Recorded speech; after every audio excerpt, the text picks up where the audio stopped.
بسم الله الرحمن الرحيم إن الحمد لله نحمده ونستعينه ونستغفره من يهده الله فلا مضل له ومن يضلل فلا هادي له وأشهد أن لا إله إلا الله وحده لا شريك له وأشهد أن سيدنا ونبينا وحبيبنا وشفيعنا وقرة أعيننا محمدا عبده ورسوله صلى الله تبارك وتعالى عليه وعلى آله وأصحابه وأزواجه وذريته وبارك وسلم تسليما كثيرا أما بعد فأعوذ بالله من الشيطان الرجيم بسم الله الرحمن الرحيم إن الصلاة تنهى عن الفحشاء والمنكر ولذكر الله أكبر وقال النبي صلى الله عليه وسلم جعلت قرة عيني في الصلاة سبحان ربك رب العزة عما يصفون وسلام على المرسلين والحمد لله رب العالمين اللهم صل على سيدنا محمد وعلى آل سيدنا محمد وبارك وسلم۔ عبادات میں سے سب سے افضل اور سب سے زیادہ ضروری اور سب سے زیادہ مفید اور اللہ تعالیٰ کی مدد کو کھینچنے والی وہ عبادت نماز ہے۔ نماز جتنی اچھی ہوگی زندگی اتنی اچھی ہوگی، نماز جتنی اچھی ہوگی دین اتنا اچھا ہوگا، نماز جتنی کمزور ہوگی سارا ہی دین اتنا کمزور ہوگا۔ اور جو لوگ پابندی سے نماز پڑھتے ہیں کبھی بھی قضا نہیں کرتے، لیکن بنا کے نہیں پڑھتے، صحیح نہیں پڑھتے، ان کے حالات ہمیشہ پریشان رہتے ہیں، ان کے حالات ہمیشہ خراب رہتے ہیں۔ ہمیشہ کے لیے ایک بات ذہن نشین کرنی چاہیے کہ زندگی کے حالات موافق ہوتے ہیں نماز کے۔ نماز میں انتشار ہے، زندگی میں انتشار ہوگا۔ نماز میں سکون ہے تو زندگی میں سکون ہوگا، نماز میں حسن ہے تو زندگی میں بھی حسن ہوگا، نماز بے ڈھنگی ہے تو زندگی بھی بے ڈھنگی ہوگی۔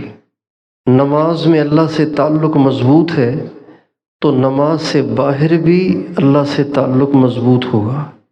نماز ہی میں تعلق کٹا ہوا ہے تو نماز سے باہر کبھی بھی نہیں جڑ سکتا۔ اور نماز صرف پڑھنے کا حکم نہیں ہے بلکہ نماز کو بنا کے پڑھنے کا حکم ہے۔ اقیم الصلاۃ یقیمون الصلاۃ اقم الصلاۃ والمقیمین الصلاۃ، نماز قائم کرو، نماز قائم کرتے ہیں، نماز قائم کر، نماز کو قائم کرنے والے، پڑھنے والے نہیں۔ پڑھنے والوں کا تذکرہ ہی ہوا ہے لیکن ایک جگہ، وہاں جہاں پڑھنے والوں کے لیے جنت نہیں بربادی بتائی گئی ہے، وہاں نماز پڑھنے والوں کا تذکرہ ہے اور ان کے لیے بربادی بتائی گئی ہے۔ أَرَأَيْتَ الَّذِي يُكَذِّبُ بِالدِّينِ فَذَلِكَ الَّذِي يَدْعُ الْيَتِيمَ وَلَا يَحُضُّ عَلَى طَعَامِ الْمِسْكِينِ فَوَيْلٌ لِّلْمُصَلِّينَ، بربادی ہے نمازیوں کے لیے، نماز پڑھنے والوں کے لیے۔ فَوَيْلٌ لِّلْمُقِيمِينَ الصَّلَاةِ نہیں، بربادی ہے ان کے لیے پڑھتے ہیں۔ اس وقت امت مسلمہ جن بنیادی امراض کا شکار ہے ان میں ایک بنیادی بیماری اور بنیادی مرض اور بنیادی خرابی وہ نماز کو بگاڑ کے پڑھنا ہے۔ یہ بنیادی بیماری ہے۔ آپ علیہ السلام کا ارشاد ہے ایک وقت آئے گا کہ میری امت سے علم اٹھ جائے گا۔ تو حضرت زیاد صحابی نے کہا یا رسول اللہ علم کیسے اٹھ جائے گا؟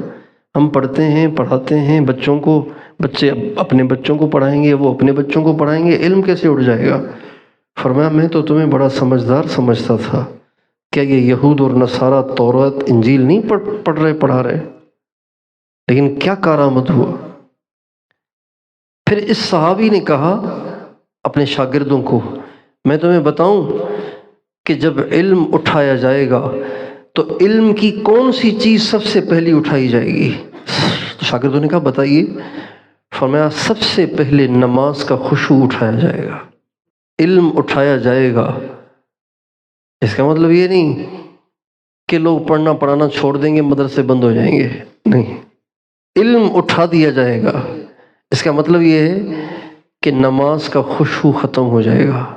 سب سے پہلی چیز جو اٹھائی جائے گی وہ نماز کا خشوع ہوگا۔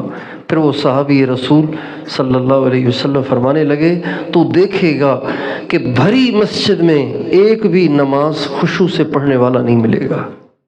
بہت دکھ ہوتا ہے جب ہم سالکین کی نماز کو دیکھتے ہیں، بہت دکھ ہوتا ہے جب مدرسے میں پڑھنے والوں کی نماز دیکھتے ہیں، بہت دکھ ہوتا ہے جب پڑھے ہوں کی نماز دیکھتے ہیں کہ ہم نماز بنا بنا کر سنوار کر نہیں پڑھتے، ایک روٹین ہے جس کو پورا کرتے ہیں۔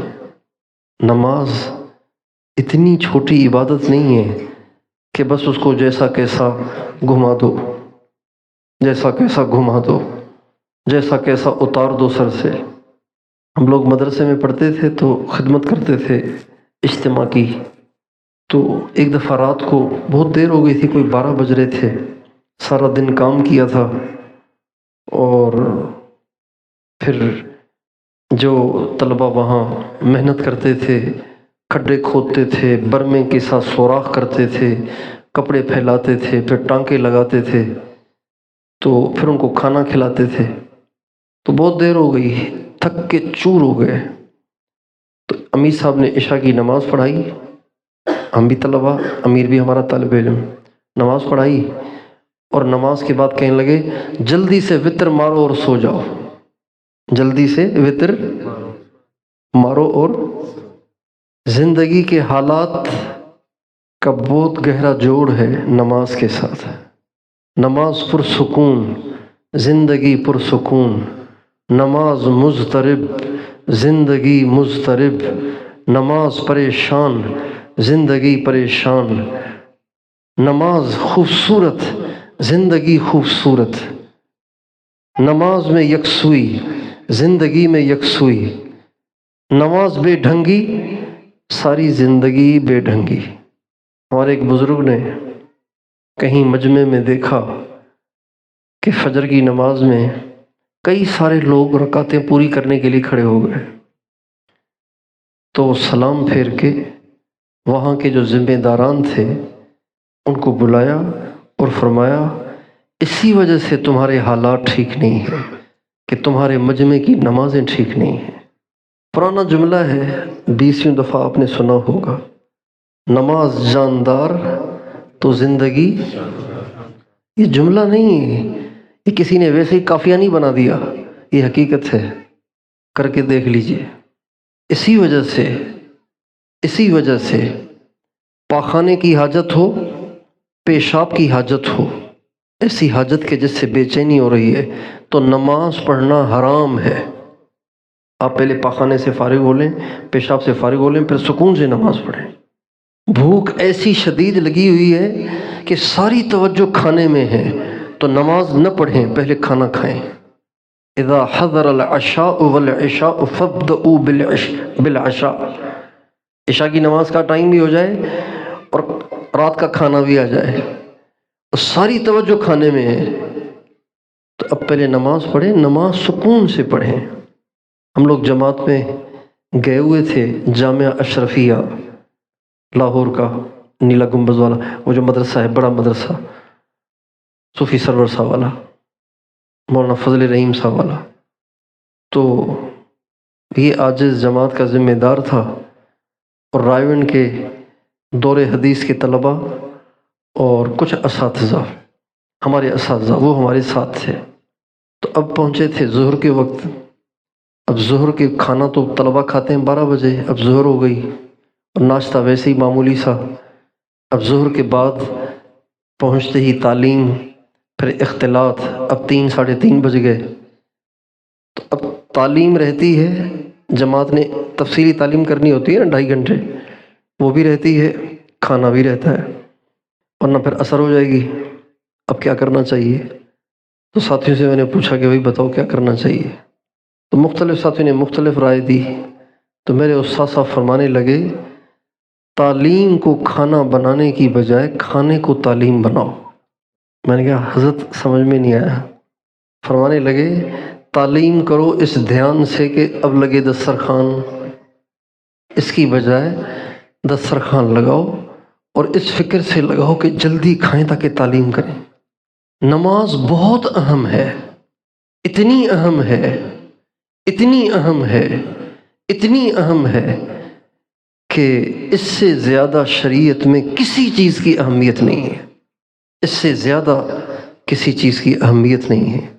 آپ دشمن سے برسر پیکار ہیں، میدان جہاد میں ہیں، جان آپ کی داؤ پہ لگی ہوئی ہے، لیکن نماز کا وقت آ جائے تو آپ کو جنگ کو موقوف کر کے نماز پڑھنی ہے، اور اگر جان جانے کا خطرہ ہو تو بھی چھوڑنی نہیں، صلاۃ الخوف پڑھنی ہے۔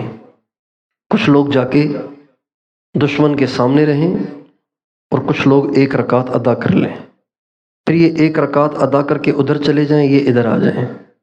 لیکن یہ مسئلہ سیکھنا ضروری ہے، اور یہ اتنا سارا تکلف اس وقت ہے جب امام ایسا ہو کہ سارے ہی اس کے پیچھے پڑھنا چاہتے ہوں، اور اگر امام کوئی ایسا نہیں ہے تو پھر کچھ وہاں کھڑے ہو جائیں، کچھ نماز پڑھ لیں، پھر یہ وہاں چلے جائیں، پھر وہ آ کے نماز پڑھ لیں، جیسے ہمارے پہلے والے نماز پڑھتے ہیں۔ ہم لوگ نے یہاں نماز پڑھی اور جو خدمت گزار تھے وہ بعد میں جماعت کریں گے۔ نماز اتنی ضروری ہے۔ بیمار ہیں، کھڑے نہیں ہو سکتے، بیٹھ کے پڑھنی ہے، بیٹھ کے نہیں پڑھ سکتے، لیٹ کے پڑھنی ہے، کروٹ کے بل پڑھنی ہے، کروٹ کے بل نہیں پڑھ سکتے، چت لیٹ کے پڑھنی ہے، اشاروں سے پڑھنی ہے۔ اور شریعت نے ان تمام باتوں کو ناجائز کر دیا کہ جو نماز کے خشوع و خضوع میں فرق آ جانے کا باعث ہے۔ آپ سوچئے کہ ایک آدمی نماز پڑھ رہا ہے، اگر اس کے سامنے سے کوئی گزر جاتا ہے تو اس کے گزرنے سے نہ خون نکلا، نہ پیشاب نکلا، نہ گیس نکلا، نہ ریح نکلی، تو پھر اتنی سختی کیوں ہے کہ اگر اس کو پتہ چل جائے کہ اس کو کتنا گناہ ہوگا تو 40 سال تک کھڑا رہے گا، 1 سال تک کھڑا رہے گا، آگے نہیں جائے گا، انتظار 1 سال بھی انتظار کرنا پڑے تو کرتا رہے گا۔ اتنا بڑا گناہ ہے سامنے سے گزرنا، کبیرہ گناہ ہے۔ کیوں؟ اس لیے کہ سامنے سے گزرنا نمازی کے خشوع میں فرق کا باعث ہے۔ تو جو چیز خشوع کو خراب کرنے والی ہے اس کو حرام کر دیا، اس کو حرام کر دیا۔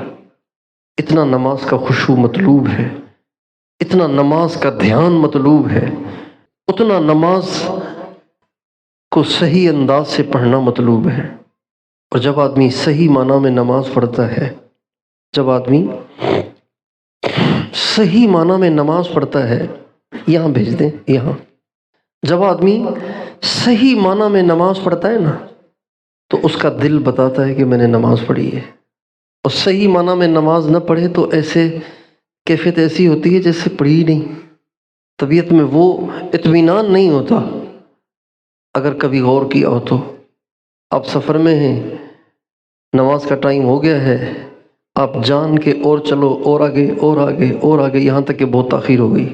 اب عشاء کی نماز پڑھنی تھی آپ کو 7:30 8 بجے، آپ نے جان کے موقع بھی تھا، کوئی ایسی مجبوری بھی نہیں تھی، کوئی ایسی اسپیڈ لگانے کی ضرورت بھی نہیں تھی کہ آپ کو کہیں پہنچنا تھا، مجبوری کوئی نہیں تھی، آپ نے خام خواہ 12 بجے جا کے نماز پڑھی ہے۔ آپ نماز پڑھ تو لیں گے لیکن آپ کا دل کہے گا کہ وہ جو اس وقت تھا پتہ نہیں کچھ کمی رہ گئی۔ اس لیے میرے دوستو ہم اپنی نمازوں پہ محنت کریں۔ ایک بزرگ فرمانے لگے اگر کسی کا اللہ سے تعلق چیک کرنا ہو اس کی نماز دیکھ لو۔ ایک بزرگ فرمانے لگے اگر اپنا اللہ سے تعلق چیک کرنا ہو نا تو اپنی نماز دیکھ لو کہ آپ نماز میں کتنا اللہ کے پاس ہوتے ہیں، اتنا آپ کا اللہ سے تعلق ہے۔ اس لیے نمازوں پہ محنت کرنا انتہائی ضروری ہے کہ نمازوں کو بنائے بغیر زندگی نہیں بنتی، نہ دنیا بنتی ہے نہ دین بنتا ہے۔ اس لیے دنیا نے بہت کہا کہ دنیا چاند پہ پہنچ گئی، یہ ابھی کلمہ نماز کے پیچھے لگے ہوئے ہیں۔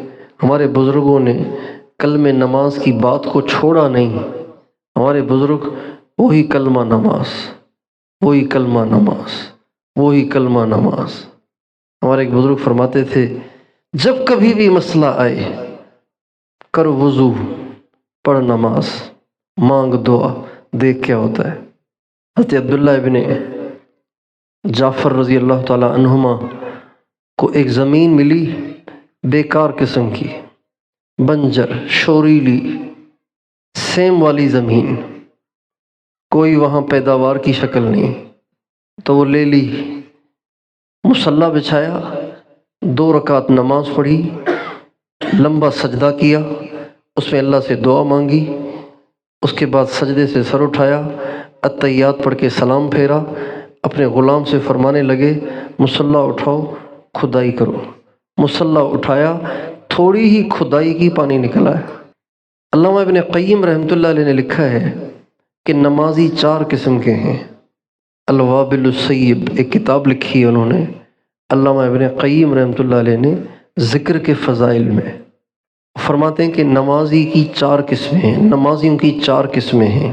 ایک وہ نمازی ہیں جو جہنمی ہیں، وہ ہیں فویل للمصلین، نماز قضا کر دیتے ہیں، یہ جہنمی ہیں نمازی لیکن جہنمی ہیں، دوزخ میں جائیں گے۔ اور ایک وہ نمازی ہیں کہ قیامت کے دن اللہ تعالیٰ ان پہ غصے ہوں گے، ناراض ہوں گے، ان کو ڈانٹیں گے۔ وہ نمازی ہیں جو قضا تو نہیں کرتے ہیں لیکن نماز میں پتہ نہیں کہاں کھوئے رہتے ہیں۔ اللہ تعالیٰ فرمائیں گے بادشاہ کے سامنے کھڑے ہونے کی تمیز نہیں تمہیں؟ بادشاہ کے سامنے کھڑے ہو، شرم نہیں آتی تمہیں؟ کیسے کھڑے ہو رہے ہو؟ یہ دوسرے نمازی ہیں، یہ بھی قیامت کے دن بہت شرمندگی اٹھائیں گے۔ اور تیسرے نمازی ہیں جن کی بخشش ہے، جو مغفور لہو ہیں، جن کی بخشش ہے، وہ ہیں کہ نماز میں ان کی کشتی چلتی رہتی ہے۔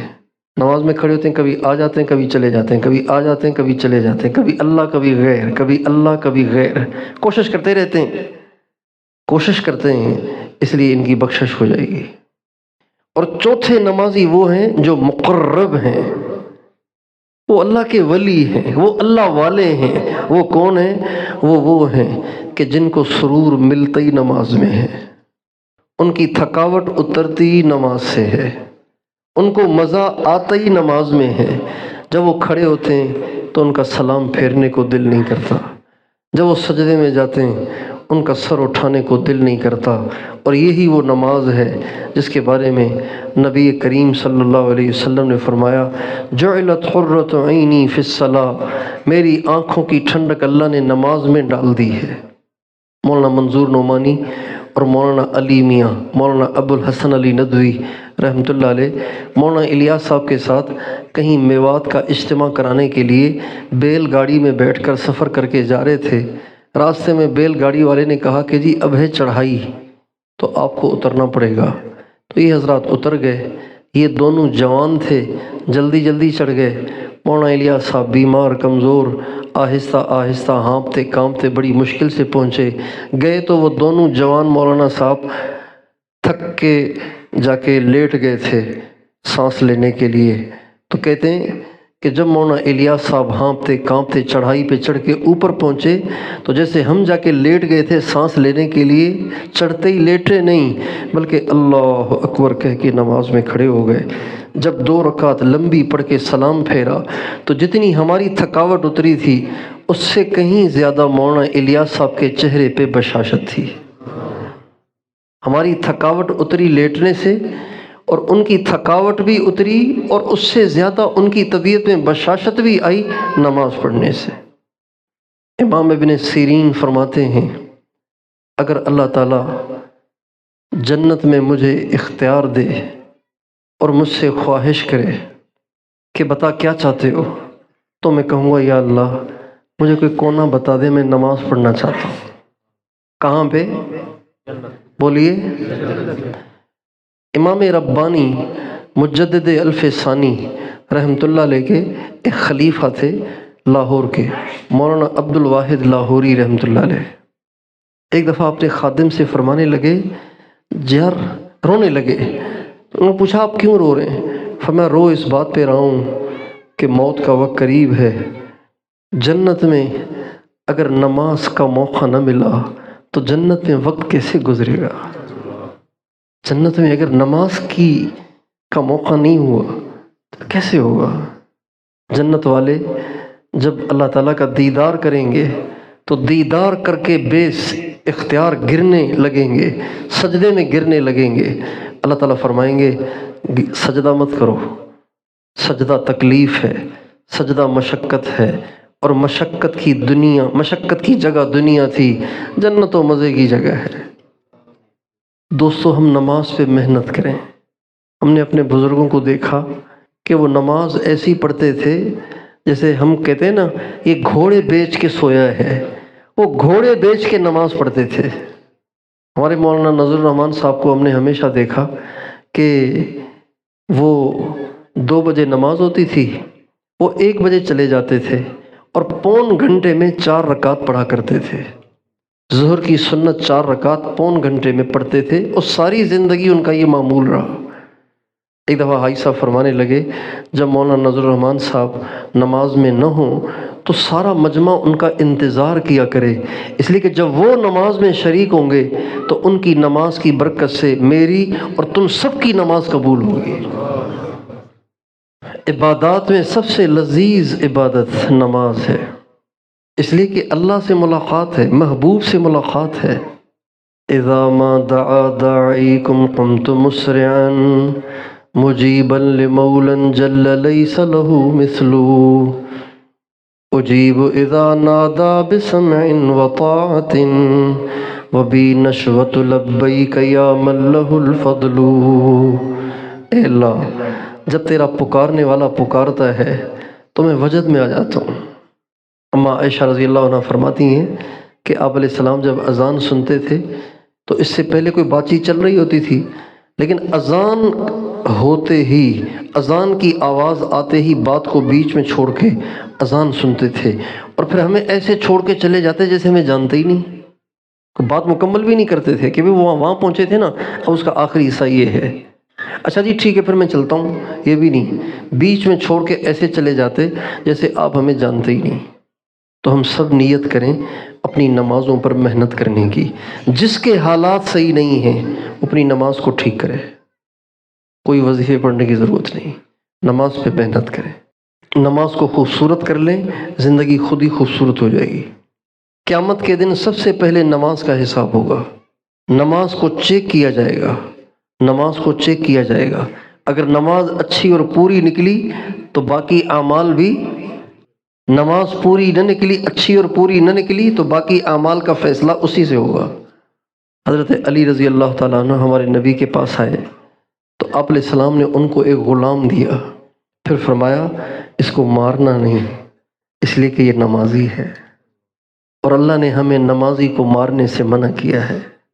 حضرت عمر رضی اللہ تعالیٰ عنہ نے اپنے تمام گورنروں کو، جو مختلف صوبوں کے گورنر تھے، ان سب کو خط لکھا، میرے نزدیک سب سے زیادہ محتم بالشان چیز نماز ہے، یہ خلیفہ راشد فرما رہے ہیں، جو اس کا اہتمام کرنے والا ہوگا، اس کو خوبصورت کر کے پڑھنے والا ہوگا، وہ دین کے باقی اجزاء کی بھی رعایت کرے گا، اور جو اس کو ضائع کرنے والا ہوگا وہ دین کے باقی اجزاء کو اور زیادہ ضائع کرنے والا ہوگا۔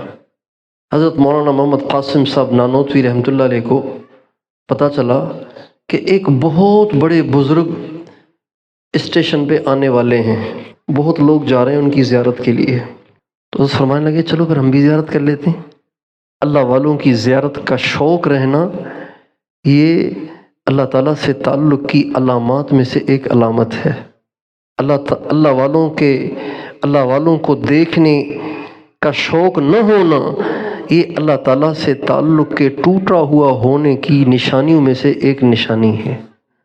اللہ والوں کے دیکھنے کو دل کر رہا ہے تو شکر کریں، کنیکشن قائم ہے۔ اللہ والوں سے ملنے کو دل ہی نہیں کرتا تو سمجھ جائیں کنیکشن کٹ گیا ہے۔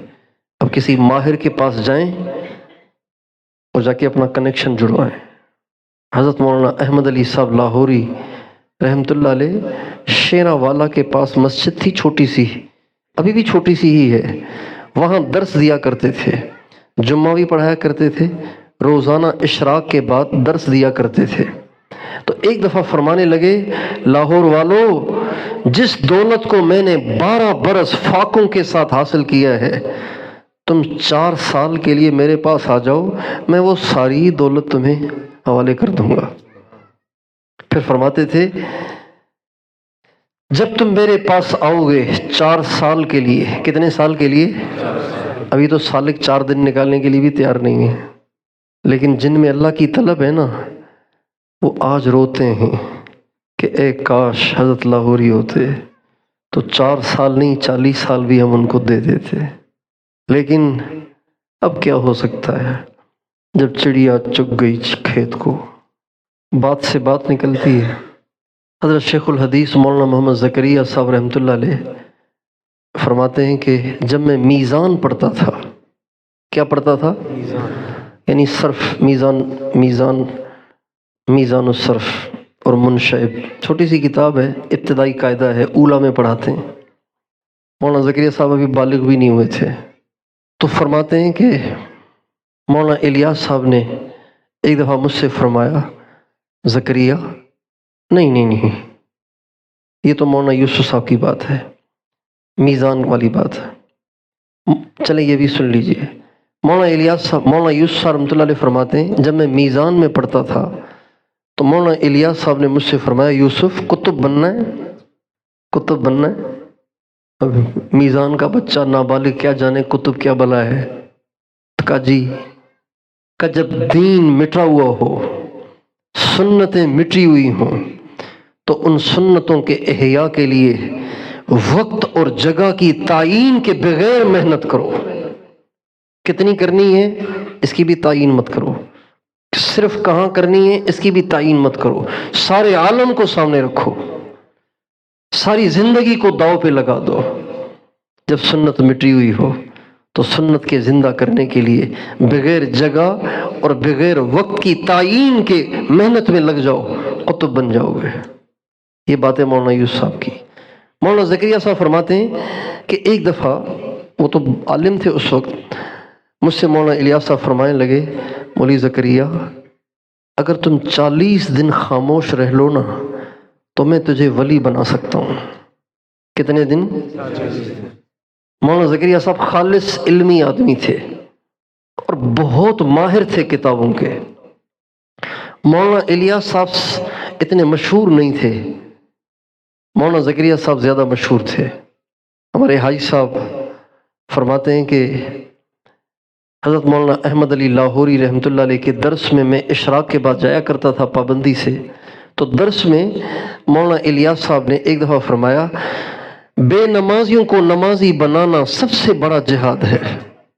بے نمازیوں کو نمازی بنانا جہاد اکبر ہے، یہ الفاظ تھے، بے نمازیوں کو نمازی بنانا جہاد اکبر ہے۔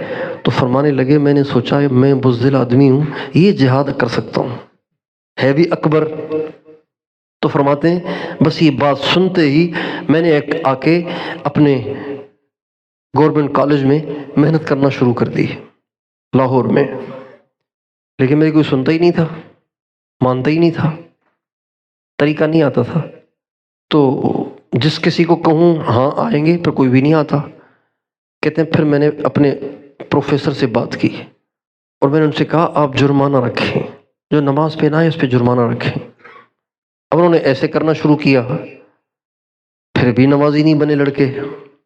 تو ایک دفعہ میں بہت زیادہ رنجیدہ ہو کر اپنے کمرے میں آیا، تو جو میرا روم میٹ تھا جو روم میں میرے ساتھ رہتا تھا ہاسٹل میں، اس نے مجھے دیکھا میں بہت رنجیدہ ہوں، تو کہا عبدالوہاب آپ کیوں غمگین ہیں؟ تو فرماتے ہیں میں اس کے گلے لگ کے بہت رویا، اس کے گلے لگ کے بہت۔ بھائی صاحب بہت صاف سیدھے سادہ آدمی تھے. کہتے میں گلے لگ کے اس کے بہت رویا. ان کا بھائی عبدالوہاب بتاؤ تو صحیح. تو میں نے کہا میں اتنے دنوں سے یہاں محنت کر رہا ہوں لیکن ایک بھی نماز پہ نہیں آتا، اس میں بہت پریشان ہوں. تو کہنے لگے عبدالوہاب ایسے کرو، تم شیخ زکریا ہیں نا، ان کے چچا نماز سکھاتے ہیں، ان کے چچا نمازی بنانے کا طریقہ سکھاتے ہیں نظام الدین میں، تم ان کے پاس جا کے پہلے نمازی بنانے کا طریقہ سیکھ کے آؤ. تو ایسا فرماتے ہیں میں نے اس سے پوچھا کہ فیس کیا ہے ان کی؟ کہا فیس کچھ بھی نہیں. کہا اچھا چلا جاتا ہوں. چنانچہ میں چلا گیا مولانا الیاس صاحب کے پاس. تو مولانا زکریا صاحب زیادہ مشہور تھے، مولانا الیاس صاحب اتنے مشہور نہیں تھے چونکہ یہ بہت بڑے ان کے علم کے چرچے تھے ہر طرف. تو مولانا الیاس صاحب نے مولانا زکریا صاحب سے کہا مولوی زکریا اگر تو 40 دن خاموش رہ لے میں تجھے ولی بنا سکتا ہوں. مولانا زکریا صاحب فرماتے ہیں میں نہیں رہ سکا خاموش. کہتے ہیں نا مولوی عام باشد کے چپ نہ شود، مولوی وہ ہے جو چپ نہ ہو.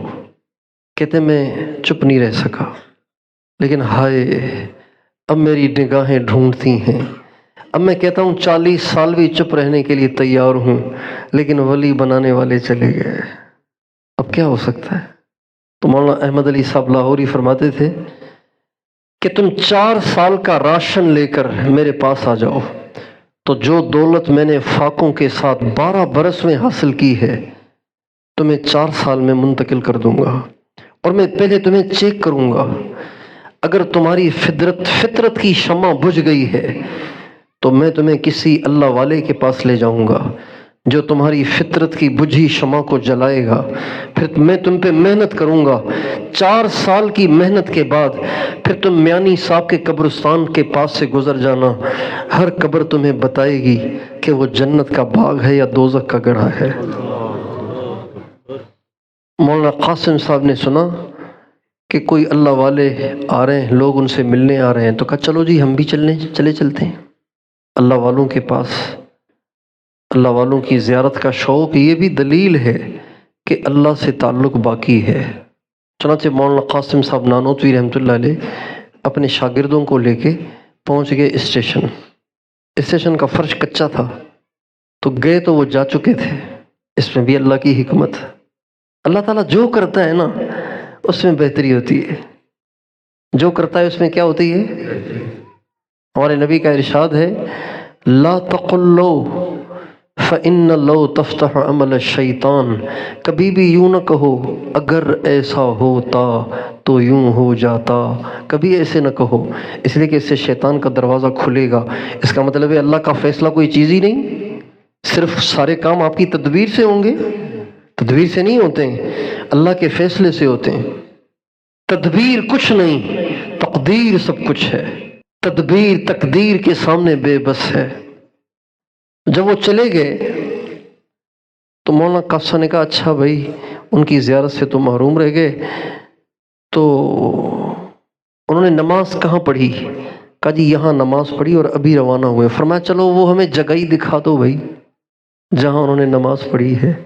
جہاں اللہ والا نماز پڑھتا ہے وہاں پہ ضرور اس کے انوارات ہوتے ہیں، اس کے اثرات ہوتے ہیں. چلو ہم وہیں بیٹھ جاتے ہیں، اسی جگہ کی زیارت کر لیتے ہیں. اس میں بہت بے احتیاطی کرتے دیکھا ہے کہ لوگ مصلی کو رومتے رہتے ہیں. مصلی بچھا ہوا ہے، آنے جانے والے گزر رہے ہیں مصلی کے اوپر سے. بھائی اس چیز پر اللہ کے سامنے سجدے ہوئے ہیں، اللہ کی رحمتیں برسی ہیں. اس طرح پاؤں کے نیچے اسے روندنا یہ بے حرمتی ہے ان انوارات کی جو اس پر برسے ہیں. خاص طور پر جو سجدے کی جگہ ہے اس کو نہیں روندنا چاہیے کبھی بھی. اس لیے ہم نے اپنے حضرات کو دیکھا، یہ کپڑا دیجیے، ہم نے اپنے حضرات کو دیکھا جیسے ہے ویسے دیں. ہم نے اپنے حضرات کو دیکھا کہ وہ مصلی کو، یہ ہے مصلی، وہ مصلی کو یوں نہیں لپیٹتے تھے، یہ پاؤں کی جگہ وہ آگئی سر کی جگہ. ہمارے بزرگ تھے حضرت قاضی عبد القادر صاحب رحمۃ اللہ علیہ، شاہ عبد القادر رائے پوری رحمۃ اللہ علیہ کے بڑے خلفاء میں سے تھے، ہمارے حاجی صاحب کے پیر بھائی تھے، لیکن ہمارے حاجی صاحب ان کا بہت احترام کرتے تھے۔ جب وہ جمعے کا دن آتا تھا تو آج کل تو جمعے کے دن اچھی طرح صابن سے رگڑ کے پھر وہ جالیاں نکلی ہیں پیچھے مل کے کرتے ہیں نا، تو پہلے ایسے نہیں ہوتا تھا، پہلے جسم کو رگڑ کے میل اتارتے تھے، جسم کو رگڑ کے میں مولانا جمشید صاحب کو یوں جسم پہ وہ کرتا اتارتے تھے، پھر یوں رگڑ کے ان کے جسم کا، مولانا جمشید صاحب نے ساری زندگی صابن استعمال نہیں کیا، تو یہ ڈیوٹی تھی ہماری کہ بھائی مولانا کا جسم رگڑ کے اس سے میل اتارنا ہے، پھر جا کے گرم پانی سے نہا لیتے تھے، بس نیم گرم پانی سے ہفتے میں ایک دفعہ، کبھی کبھی زبردستی میں ان سے غسل کرا لیتا تھا، وہ اس طرح کہ مولانا کپڑے بدلنے کے لیے غسل کرنے کے لیے تیار نہیں ہوتے تھے، اور جلالی ایسے تھے کہ بڑے بڑے بزرگ بھی ان سے بات نہیں کر سکتے تھے۔ مولانا نذر الرحمان صاحب ان سے بات نہیں کر سکتے تھے، مولانا احسان الحق صاحب ان سے بات نہیں کر سکتے تھے، وہ تو خیر تھے ہی ان سے بہت چھوٹے لیکن بات نہیں کر سکتے تھے۔ مولانا احسان صاحب کی طبیعت ٹھیک نہیں تھی، مشورے میں تشریف نہیں لائے، مولانا نے کہا ہاں بھائی مولوی احسان کہاں ہے؟ کہا جی ان کی طبیعت ٹھیک نہیں ہے۔ فرمایا ابھی تو اس کے کھیلنے کی عمر ہے، ابھی سے طبیعت ٹھیک نہیں ہے، تو ان سے کوئی بات نہیں کر سکتا تھا، ایسے جلالی تھے۔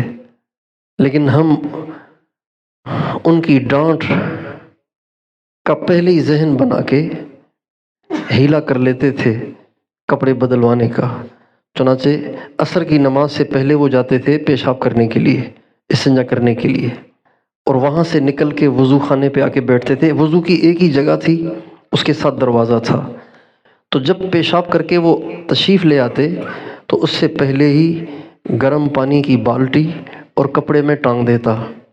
جو ہی باہر نکلتے تو میں عرض کرتا حضرت وضو تو کرنا ہی ہے، اس کی جگہ پانی بہا لیں۔ کبھی ڈانٹ دیتے، کبھی کہتے اچھا، اور پھر اس طرح وہ غسل کرتے اور کپڑے بدل کے پھر باہر آتے۔ یہ زبردستی کرانا پڑتا تھا ہفتے کے درمیان، جمعے کے دن تو سنت ہے اس لیے وہ کرتے تھے۔ اب سوت بہت زیادہ الجھ گیا ہے، سوت سمجھتے ہیں؟ سوت سمجھتے ہیں؟ سوت تو اردو ہے، دھاگے نہیں ہوتے، اب وہ الجھ گئے ہیں، جو کہ کئی سارے قصے گڑمٹ ہو گئے ہیں۔ تو مولانا حضرت قاضی عبد القادر صاحب جب جمعے کے دن غسل کرتے تھے تو ان کی کمر حاجی صاحب خود ملتے تھے، اتنے بڑے بزرگ تھے وہ، حالانکہ حاجی صاحب کے پیر بھائی تھے، دونوں ایک ہی بزرگ کے خلیفہ تھے، لیکن حاجی صاحب ان کی کمر ملتے تھے، ان کی جسم سے میل اتارتے تھے۔ ایک دفعہ کسی نے مصلے کو لپیٹا، یہ مصلہ ہے تو یوں لپیٹ دیا، تو فرمایا نہیں، مصلے کو لپیٹنے کا طریقہ سیکھو پہلے۔ پھر فرمایا پاؤں کی جگہ کو سر کی جگہ کے ساتھ نہیں ملاتے ہیں، بلکہ مصلے کو یوں لپیٹتے ہیں، چوڑائی میں لمبائی میں نہیں لپیٹتے ہیں، چوڑائی میں لپیٹتے ہیں، سجدے کی جگہ کا احترام ہے، اور پھر لپیٹ کے پاؤں کی جگہ کو سر کی جگہ پہ نہیں رکھتے ہیں بلکہ سر کی جگہ کو پاؤں کی جگہ پہ رکھتے ہیں یوں۔ تو حضرت نانوتوی فرمانے لگے بھائی اس بزرگ نے جہاں نماز پڑھی ہے وہ جگہ ہی دکھا دو بھائی۔ اچھا بعض لوگ مصلے سے چٹائی کا کام لیتے ہیں، یہ بھی بے حرمتی کی بات ہے، کوئی آیا تو اس کے بیٹھنے کے لیے مصلی بچھا دیا، نہیں، یہ عبادت کا مصلی ہے، یہ چٹائی نہیں ہے جس کو آپ بیٹھنے کے لیے استعمال کر رہے ہیں۔ جب حضرت نانوتوی کو وہاں لے کر گئے جہاں انہوں نے نماز پڑھی تھی تو وہ زمین کچی تھی، تو حضرت نے اس جگہ کو دیکھا تو ان کے نشانات بھی لگے ہوئے تھے، پاؤں کے، گھٹنے کے، ہاتھوں کے، تو وہ جو ہاتھوں کے نشانات لگے ہوئے تھے نا وہ یوں لگے ہوئے تھے، یوں، سجدے میں ان کے ہاتھ کیسے تھے؟ یوں تھے۔ تو اپنے شاگردوں سے فرمانے لگے چلو بھائی چلو، یہ بزرگ نہیں ہو سکتے، اس لیے کہ ان کا سجدہ سنت کے مطابق نہیں ہے، ان کی نماز صحیح نہیں ہے، لہٰذا یہ بزرگ نہیں ہو سکتے۔ میں نے کہا نا اللہ کے ہر کام میں حکمت ہوتی ہے، اگر ایسے آدمی کے استقبال کے لیے اتنا بڑا امام آ جاتا تو کتنے لوگ ان سے بیعت ہو کے ان کے مرید بھی ہو جاتے کہ بھئی اتنا بڑا بزرگ اتنی دور سے زیارت کے لیے آیا ہے، اس کا مطلب ہے نہ پہنچی ہوئی سرکار۔ نماز اتنی اہم ہے، نماز کا صحیح پڑھنا اتنا اہم ہے، تو نماز پہ محنت کریں گے؟ کیسے کریں گے؟ اس کا طریقہ سمجھ لیجئے۔ اللہ مجھے بھی ایسے ہی کرنے کی توفیق دے۔ سب سے پہلا کام، نماز کے لیے اذان سے پہلے جانے کی کوشش کیا کریں۔ نماز کے لیے کب جانا ہے ہمیں؟ وہ اچھا لگتا ہے جو کہنے سے کرے، یا وہ اچھا لگتا ہے جو کہنے سے پہلے ہی کر دے؟ اللہ نے بلایا ہے، اب جا رہا ہے، حاضر آ رہا ہوں، تو کتنا اچھا لگتا ہے وہ جو کہنے سے پہلے ہی۔ وہ بیوی کتنی اچھی لگتی ہے جو کھانا مانگنے سے پہلے ہی کھانا پیش کر دے، دوائی مانگنے سے پہلے ہی دوائی پیش کر دے، وہ اچھی لگتی ہے نا۔ اذان سے پہلے مسجد جانا۔ حضرت سعید بن مسیب فرماتے ہیں 20 برس میں نے 5 نمازیں ایسے پڑھیں کہ میں اذان سے پہلے مسجد میں موجود تھا، اور 20 برس نماز ایسے پڑھی، 40 برس نماز ایسے پڑھی، 20 برس نماز ایسے پڑھی کہ اذان کہ میری تکبیر اولیٰ فوت نہیں ہوئی، اذان کے بعد سیدھا مسجد۔ تو سب سے پہلا کام، نماز اذان سے پہلے چلے جائیں، اور اگر نہیں گئے تو اذان سن کے تو چلے ہی جایا کریں۔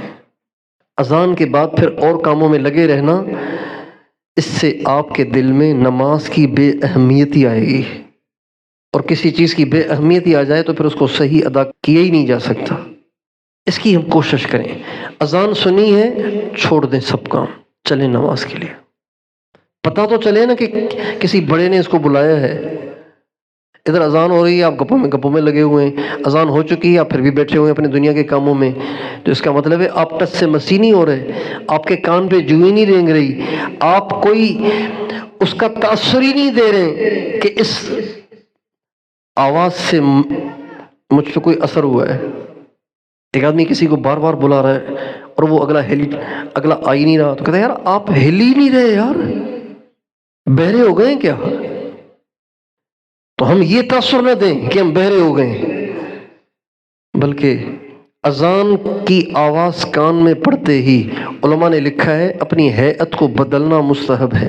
اگر لیٹے ہوئے ہیں اٹھ کے بیٹھ جائیں، دکھا دیں بس آ رہا ہوں، بیٹھے ہوئے ہیں کھڑے ہو جائیں، کھڑے ہوئے ہیں چلنے لگ جائیں، وضو خانے میں چلے جائیں، استنجا کرنے چلے جائیں۔ تاثر دیں کہ اس آواز کو میں نے ہلکا نہیں جانا، اس آواز کا اثر لیا ہے، اس لیے اب میں نے حرکت شروع کر دی ہے۔ ایک کام تو یہ کریں، اس کے لیے بہت سارے کام آپ کو چھوڑنے پڑیں گے۔ جب یہ کام چھوڑیں گے تو اب نماز کا نور ملے گا، آپ کو نماز کا نور ملے گا، نماز کی حقیقت ملے گی، اس لیے کہ یہ بن گیا مجاہدہ، یہ مجاہدہ بن گیا نا۔ آپ نے کچھ چھوڑا، چائے پی رہے تھے اذان سن کے چھوڑ دی، بات چیت چل رہی تھی اذان سن کے چھوڑ دی، کتاب پڑھ رہے تھے اذان سن کے چھوڑ دی، گپ شپ لگا رہے تھے اذان سن کے چھوڑ دی، گاہک کو ڈیل کر رہے تھے اذان سن کے سب کو چھوڑ دیا، تو یہ قربانی بنی۔ اس قربانی پر اللہ آپ کو نماز کی حقیقت عطا فرمائیں گے۔ والذین جاہدوا فینا لنہدینہم سبلنا۔ جو آدمی مجاہدہ اور قربانی کرتا ہے اللہ تعالیٰ اس کے لیے پھر راہیں کھولتے ہیں، اس کو عمل کی حقیقت عطا فرماتے ہیں۔ ایک کام تو یہ کریں۔ دوسرا کام یہ کریں کہ وضو اچھے طریقے سے کریں، ٹھکا ٹھک ٹھکا ٹھک ٹھکا ٹھک، بس یوں ٹوٹی فل کھلی ہوئی ہے اور آپ ایسے نہیں، بلکہ وضو اچھے طریقے سے کریں۔ من توضأ فأحسن وضوءہ، کئی حدیثوں میں آیا ہے من توضأ فأحسن وضوءہ، جو وضو کرے اور اچھے طریقے سے کرے، یعنی پانی کم استعمال کرے اور اچھی طرح رگڑ رگڑ کے وضو کرے، اور استحضار سے کرے کہ جس عضو کو دھو رہا ہوں اس کے گناہ معاف ہو رہے ہیں۔ نظر آگے پیچھے ہو گئی تھی، منہ دھویا ہے، گناہ معاف ہو رہا ہے، مسح کر رہا ہوں، برے برے خیالات آئے تھے وہ معاف ہو رہے ہیں، کانوں کا مسح کر رہا ہوں، غلط آوازیں پڑ گئی تھیں بس مسح کر لیا، معاف ہو گئے۔ یہ ہے احسن وضوءہ، یہ دوسرا کام۔ اس کا مطلب یہ نہیں کہ وضو لمبا کرنا ہے۔ ہماری چھٹی ہوتی تھی 20 منٹ، اس 20 منٹ میں ہمیں ناشتہ بھی کرنا ہوتا تھا مطبخ جا کے، اور اسی 20 منٹ میں اپنی تسبیحات بھی کرنی ہوتی تھی، اسی 20 منٹ میں وضو اور پیشاب کر کے وقت پہ حاضری بھی دینی ہوتی تھی۔ 8 بجے چھٹی ہوئی ہے، 8:20 پہ استاد صاحب ڈنڈا لے کے دروازے پہ کھڑے ہو جاتے تھے، 8:20 پہ۔ ادھر 21 ہوئے اور ادھر کوئی مرغا، کسی کے کان رگڑے جا رہے ہیں، کسی کی پھینٹی لگ رہی ہے، کسی کا کچھ کسی کا کچھ۔ اب 20 منٹ میں سارے کام کرنے ہوتے تھے۔ تو میں نے ایک دفعہ حضرت مولانا احسان صاحب سے پوچھا کہ جی اگر حاضری میں پہنچنا ہو اور پورا وضو کرنے کی گنجائش نہ ہو تو وضو کے صرف فرائض پورے کر کے حاضری میں پہنچنا ضروری ہے، یا اچھی طرح وضو کر کے پھر جا کے ڈنڈا کھانا چاہیے؟ تو مولانا نے ایسا جواب دیا کہ مولانا نے اپنی جان بچا لی۔ نہ یہ کہا کہ غیر حاضری لگواؤ، نہ یہ فرمایا کہ وضو ادھورا کرو۔ اس کا جواب یہ تھا، مولانا کا جواب یہ تھا، نماز پڑھو بوڑھوں کی طرح، وضو کرو جوانوں کی طرح۔ تو اچھی طرح وضو کریں۔ یہ کتنے کام ہو گئے؟ تیسرا کام یہ کہ نماز میں 2 جگہوں کو تھوڑا سا وقفہ دیں، ایک قومے کو، ایک جلسے کو۔ کس کو وقفہ دیں؟ قومے کو اور جلسے کو۔ رکوع سے اٹھتے ہی فوراً چھلانگ نہ ماریں، رکوع سے اٹھتے ہی کچھ دیر کھڑے رہیں، آدھا منٹ کھڑے رہیں، 1 منٹ کھڑے رہیں۔ اس وقت دعائیں قبول ہوتی ہیں، اس وقت بھی دعائیں کر سکتے ہیں، اللہم اغفر لی ورحمنی۔ ہمارے نبی اس وقت دعا کرتے تھے۔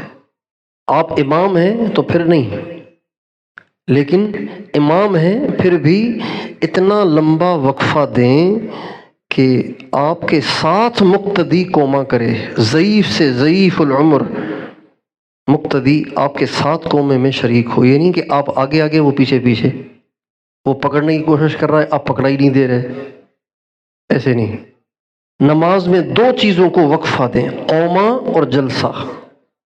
سجدے سے سر اٹھائیں تو پھر بیٹھے رہیں تھوڑی دیر۔ ہمارے نبی اس وقت دعا مانگتے تھے، 2 سجدوں کے درمیان ہمارے نبی دعا مانگتے تھے۔ وہ دعا اتنی مزیدار ہے، اتنی مزیدار ہے، کچھ نہ پوچھو۔ اس میں دین بھی ہے، دنیا بھی ہے، سب کچھ ہے۔ اللہم اغفر لی ورحمنی وعافنی واہدنی وارزقنی واجبرنی وارفعنی۔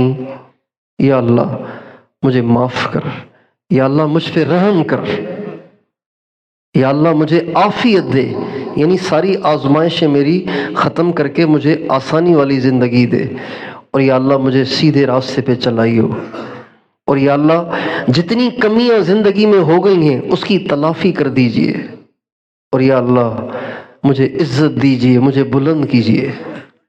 ہاں اس سے پہلے یا اللہ مجھے رزق روزی دے، میری ضرورتیں پوری فرما اور مجھے بلند فرما۔ کتنی زبردست دعا ہے، ساری چیزیں آ گئیں کہ نہیں آ گئیں اس میں؟ یہ دعا ہمارے نبی 2 سجدوں کے درمیان پڑھا کرتے تھے۔ قومیں اور جلسے اس کو تھوڑا سا لمبا کریں۔ کتنے کام ہو گئے؟ چوتھا کام، قرآن کی آیت یا تسبیح جب بھی پڑھیں تو ہر آیت کے بعد وقفہ کریں۔ وقفہ نہ کریں تو کم از کم سکتہ کریں۔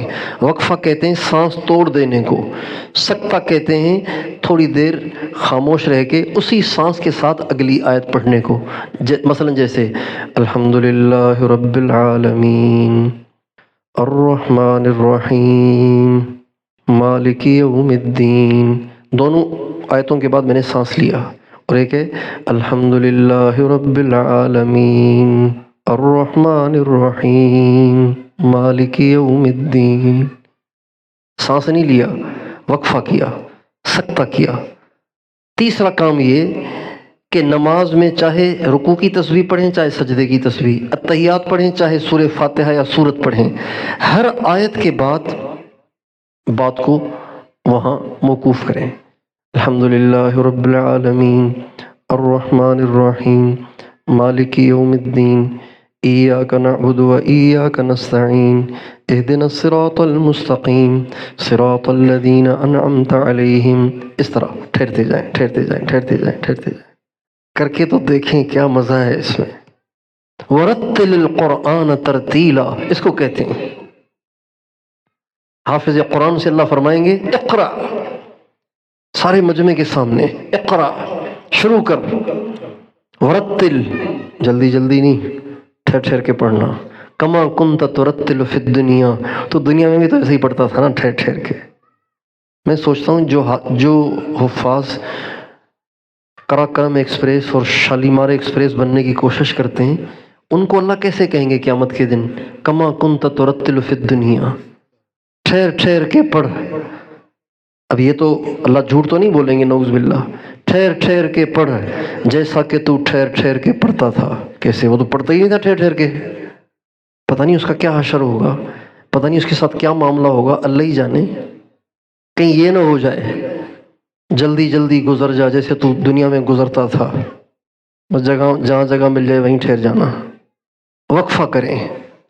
التحیات للہ والصلوات، التحیات للہ والصلوات والطیبات، السلام علیک ایہا النبی ورحمۃ اللہ وبرکاتہ، السلام علینا وعلی عباد اللہ الصالحین، اشہد ان لا الہ الا اللہ واشہد ان محمدا عبدہ ورسولہ۔ اس قرأت سے پڑھنے کی ضرورت نہیں ہے، وقفہ کریں، ہر جملے کے بعد وقفہ وقفہ وقفہ وقفہ۔ یہ کتنے کام ہو گئے؟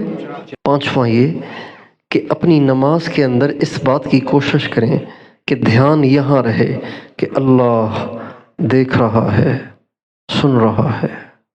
قد نرى تقلب وجهك في السماء فلنولينك قبلة ترضاها الذي يراك حين تقوم وتقلبك في الساجدين۔ جب آپ نماز میں کھڑے ہوتے ہیں نا، میں آپ کو دیکھ رہا ہوتا ہوں، اللہ کہتے ہیں حضور سے، جب آپ نماز میں کھڑے ہوتے ہیں میں آپ کو دیکھ رہا ہوتا ہوں، جب آپ سجدے کر رہے ہوتے ہیں نا جماعت کے ساتھ مل کے، میں دیکھ رہا ہوتا ہوں اس وقت آپ کو۔ الذی یراک حین تقوم وتقلبک فی الساجدین، میں دیکھ رہا ہوتا ہوں آپ کو، اللہ دیکھ رہا ہے۔ اس دھیان کو باقی رکھنے کی مشق کریں۔ کتنی باتیں ہو گئیں؟ چھٹی بات یہ کہ جب کھڑے ہوں تو سجدے کی جگہ نظر رکھیں، جب بیٹھیں تو دونوں ہاتھوں کے درمیان نظر رکھیں، یہ آپ کے دونوں ہاتھ ہیں، یہاں نظر رکھیں، ہلنے نہ دیں، نہ ادھر نہ ادھر، نہ گھٹنے پہ نہ ران پہ، بیچ میں۔ سجدے میں ایک جگہ کو فوکس کر لیں۔ مولانا نذر الرحمان صاحب جب نماز پڑھتے تھے تو میں دیکھتا تھا کہ وہ سجدے کی جگہ پہ سفید رومال بچھا لیتے تھے۔ میں سوچتا تھا پتہ نہیں یہ سفید رومال کیوں بچھاتے ہیں۔ تو جب تصوف میں آئے اور پھر نماز کی اہمیت بزرگوں سے سنی اور نماز کو دھیان سے پڑھنے کی مشق کی، تو اندازہ ہوا کہ اگر سجدے کی جگہ پلین نہ ہو نا تو فوکس کرنے میں دشواری ہوتی ہے۔ فوکس کریں یہاں۔ جب آپ نماز میں اپنی نظر یہاں رکھیں گے نا، یہاں رکھیں گے اور وہاں رکھیں گے تو انشاءاللہ پکی بات ہے نماز سے باہر بھی آپ کی نظر پھر آگے پیچھے نہیں ہوگی۔ آپ یہ تجربہ کر کے دیکھیے۔ کتنی باتیں ہو گئیں؟ ساتویں بات یہ کہ اگر نماز میں اپنے آپ کو یکسو رکھنا چاہتے ہیں تو نماز سے باہر ادھر ادھر دیکھنے سے پرہیز کریں، چونکہ نماز باہر کی زندگی کا ایکس رے ہے۔ جو کچھ باہر کیا ہے وہ نماز میں آئے گا۔ گردے میں پتھری ہے تو ایکس رے میں آئے گی کہ نہیں آئے گی؟ نہیں، الٹرا ساؤنڈ میں آتی ہے، ایکس رے میں آتی ہے، کس میں آتی ہے؟ الٹرا ساؤنڈ میں آتی ہے۔ جو اندر ہے وہ ایکس رے میں آئے گا، الٹرا ساؤنڈ میں آئے گا۔ جو نماز سے باہر ہے نا، نماز سے باہر آپ نے جس کو دیکھا ہے دل کے میلان کے ساتھ، آپ جو ہی نماز شروع کریں گے وہ سب کچھ آنا شروع ہو جائے گا، وہ پوری ویڈیو چلنا شروع ہو جائے گی۔ اس لیے اگر چاہتے ہیں کہ نماز میں صرف اللہ ہی اللہ ہو تو آپ نماز سے باہر اللہ کے غیر کو دیکھنے سے پرہیز کریں۔ کتنی باتیں ہو گئیں؟ آخری بات یہ کہ جب نماز پڑھ چکے ہیں تو اس کے بعد صرف عادت کے طور پر 3 دفعہ استغفر اللہ مت کہا کریں، بلکہ پوری ندامت کے ساتھ اللہ پاک سے معافی مانگنے کی نیت سے کہیں، یا اللہ آپ کے سامنے جس کیفیت سے کھڑا ہونا چاہیے تھا میں ایسے کھڑا نہیں ہو سکا، مجھ سے بہت بے ادبیاں ہوئی ہیں، مجھے معاف کر دے۔ استغفر اللہ، استغفر اللہ، استغفر اللہ، معافی چاہتا ہوں۔ نماز پڑھی ہے، کہہ رہے معافی چاہتا، فرما رہے معافی چاہتا ہوں، ہاں نماز پڑھی ہے، نماز قائم نہیں کی، نماز قائم بھی کی ہے تو ان کے شان قائم نہیں کی، جیسے خود ہیں ویسی پڑھی ہے۔ ایک جگہ جانا ہوا تو ایک ساتھی نے ہدیہ دیا، غریب آدمی، ہمارے بزرگوں کا معمول ہے کہ بڑے ہدیے نہیں لیتے تھے، چھوٹے ہدیے لے لیتے تھے، اور جن سے خلوص کی محبت ہوتی تھی، خلوص کی، ان کے خلوص پہ یقین ہوتا تھا اور ان کی محبت پہ اطمینان ہوتا تھا تو پھر ان سے بڑا ہدیہ بھی لے لیتے تھے۔ تو ایک ساتھی سے ملاقات ہوئی تو انہوں نے یہ مٹھی میں بند ہدیہ دینا چاہا، یہ میری طرف سے ہدیہ قبول کر لیں۔ نہیں اس کی ضرورت نہیں ہے، میں تو اللہ کے لیے آیا ہوں آپ کے پاس۔ کہا نہیں بس چھوٹا سا ہے، ناراض نہ ہو جائیے گا، چھوٹا سا ہدیہ ہے۔ میں نے کہا ٹھیک ہے دے دیں، تو کھولا تو وہ 100 روپے تھا۔ کتنا تھا؟ دے بھی رہا تھا، شرمندہ بھی ہو رہا تھا۔ اب میں 100 روپے ہدیہ دے رہا ہوں، 100 روپے تو آج کل بچے بھی لیتے، مالداروں کے تو بچے بھی 100 روپے نہیں لیتے، چلو غریب کا بچہ تو کچھ گزارا کر لیتا ہے 100 روپے پہ۔ ہماری یہ کیفیت ہونی چاہیے نماز پڑھ کر، جو اپنے کسی بہت پیارے کو 100 روپے جیسا حقیر سا 50 روپے والا حقیر سا ہدیہ پیش کرتے ہوئے کیفیت ہوتی ہے نا، یہ کیفیت ہونی چاہیے نماز پڑھنے کے بعد۔ یا اللہ کہاں آپ کہاں میں، کتھے مہر علی کتھے تیری ثنا، کہاں آپ کہاں میں، بھلا میں ایسی نماز پڑھ سکتا ہوں جو آپ کے شان ہو؟ بس میرے لیے تو یہی ہے کہ میں آپ سے معافی مانگوں، تو میں معافی چاہتا ہوں، مجھے معاف کر دیجئے۔ بس یہ چند کام ہیں، اگر یہ ہم کریں گے تو ہماری نماز بن جائے گی، اور جب نماز بنے گی تو زندگی بھی بن جائے گی۔ تو ایسی نماز پڑھنے کی مشق کریں گے، ایسی نماز پڑھنے کی مشق کریں گے۔ اپنی نماز پہ بہت توجہ دیں، بے شک آپ زیادہ لمبی نماز نہ پڑھیں، یاسین نہ پڑھیں، علم ترى ہی پڑھ لیں، لیکن ایسے پڑھیں۔ بے شک آپ چاشت کی 12 رکعت مت پڑھیں، 2 ہی پڑھ لیں، لیکن ایسے پڑھیں، ایسے۔ تیار ہیں انشاءاللہ؟ ہاں، ابھی سے اس کی مشق شروع کر دیں۔ ابھی عصر کی جو سنت پڑھنی ہے نا، یہ آپ ایسے پڑھیں۔ عصر کی سنت کا اہتمام کرنا چاہیے۔ ہمارے نبی نے دعا دی ہے اس شخص کو جو عصر کی 4 سنتیں پڑھتا ہے، رحم اللہ امرأن صلی قبل العصر 4، اللہ رحم کرے اس شخص پر، اللہ کی رحمتیں ہوں اس شخص پر جو عصر کی نماز سے پہلے 4 رکعت پڑھ لیا کرے۔ اللہ تعالیٰ توفیق دے۔ تو ایسی نماز پڑھیں گے انشاءاللہ۔